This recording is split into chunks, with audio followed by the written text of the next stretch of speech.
Assalamualaikum warahmatullahi wabarakatuh. Halo teman-teman, perkenalkan kami dari kelompok 6 dengan mata kuliah Psikologi Bencana yang diampu oleh Ibu R.A. Andini Afriani, SPSI MPSI Psikolog. Di sini kami beranggotakan dengan 6 orang. Yang pertama ada Saudara Imam Kurniawan, yang kedua ada Saudari Yolanda, yang ketiga Saudari Maharani Apriliani, yang keempat Saudari Mareta Dwi Cahyani, dan yang kelima saya sendiri sebagai moderator Putri Wita Andini. Pada video kali ini kami akan mempresentasikan hasil diskusi kami, yaitu mengenai penanggulangan bencana banjir. Penjelasan pertama akan disampaikan oleh Saudara Imam Kurniawan, yaitu bagian pengertian, dan penjelasan kedua akan dijelaskan oleh Saudari Yolanda, yaitu bagian penyebab, dan penjelasan ketiga akan dijelaskan oleh Saudari Mareta, yaitu dampak yang terjadi setelah banjir, dan penjelasan keempat akan dijelaskan oleh Saudari Maharani, yaitu mengenai cara meminimalisir banjir. Perkenalkan, nama saya Imam Kurniawan. Saya akan menjelaskan tentang definisi banjir. Banjir merupakan bencana alam yang paling sering terjadi di Indonesia. Dan banjir adalah keadaan di mana suatu daerah tergenang oleh air dalam jumlah yang besar. Kedatangan banjir dapat diprediksi dengan memperhatikan curah hujan dan aliran air.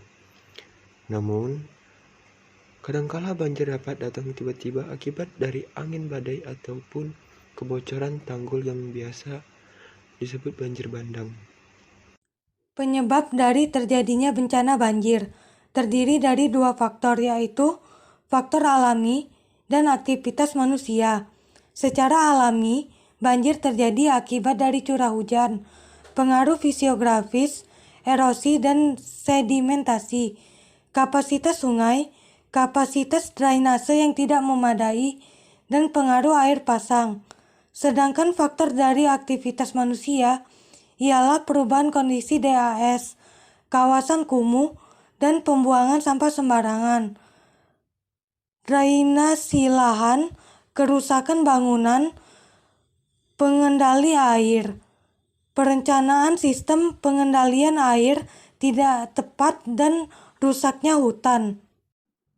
Dampak yang terjadi setelah banjir yang pertama, kerusakan sarana prasarana. Banjir dapat merusak sarana dan prasarana karena terjangan banjir dapat merusak berbagai fasilitas umum, kendaraan, rumah, sampai merobohkan jembatan. Yang kedua, melumpuhkan transportasi. Banjir yang meluap hingga ke jalan raya dapat menimbulkan lumpuhnya transportasi. Akibatnya, baik warga maupun pengendara tidak dapat melewati jalan yang tergenang air, sehingga mengakibatkan kerugian secara ekonomi. Ketiga, pencemaran lingkungan. Luapan banjir dapat membuat lingkungan kotor dan tidak sedikit sampah yang tergenang oleh banjir. Selain itu, banjir juga membawa berbagai macam penyakit seperti diare, demam tifoid, dan leptospirosis. Cara meminimalisir dampak terjadinya suatu bencana banjir. Ada beberapa cara, yaitu ada 5 cara. Yang pertama, jangan membuang sampah ke sungai dan selokan. Penting untuk menjaga sungai dan selokan tetap bersih agar mampu menampung debit air tinggi ketika musim hujan. Ada yang sayangnya banyak masyarakat yang masih membuang sampah sembarangan ke sungai ataupun selokan. Ini akan membuat sungai dan selokan tersumbat dan berkurang kapasitasnya untuk menampung air sehingga terjadinya banjir. Yang kedua itu hindari membuat bangunan di pinggir sungai. Saat ini semakin banyak yang membangun di pinggir sungai, padahal itu bisa menyebabkan banjir. Pembangunan rumah atau bangunan di pinggir sungai akan mempersempit sungai. Selain itu, sampah rumah tangga berpotensi masuk ke dalam sungai. Cara yang ketiga yaitu tebang pilih dan reboisasi. Setelah menebang pohon, sebaiknya ditanam lagi pohon yang baru. Utamakan menanam pohon berakar besar yang bisa menyerap air dengan cepat. Cara yang keempat, memperbanyak lahan terbuka hijau. Perkotaan jauh dari hutan. Lahan terbuka hijau di perkotaan bisa menggantikan hutan dan menambah daerah resapan di perkotaan agar terhindar dari banjir. Area ini bisa ditanami berbagai pohon yang baik untuk menyerap air. Cara yang terakhir yaitu cara yang kelima, Menjaga dan membersihkan saluran air secara rutin. Perawatan saluran air dan membersihkannya secara rutin bisa mencegah banjir. Hal ini bisa dilakukan secara bergotong royong oleh warga di sekitar saluran air tersebut. Hal ini bertujuan untuk memastikan bahwa saluran air siap menampung jika curah hujan meninggi, sehingga tidak akan terjadinya suatu bencana banjir.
Sekian presentasi dari kami kelompok 6, yaitu tentang penanggulangan bencana banjir.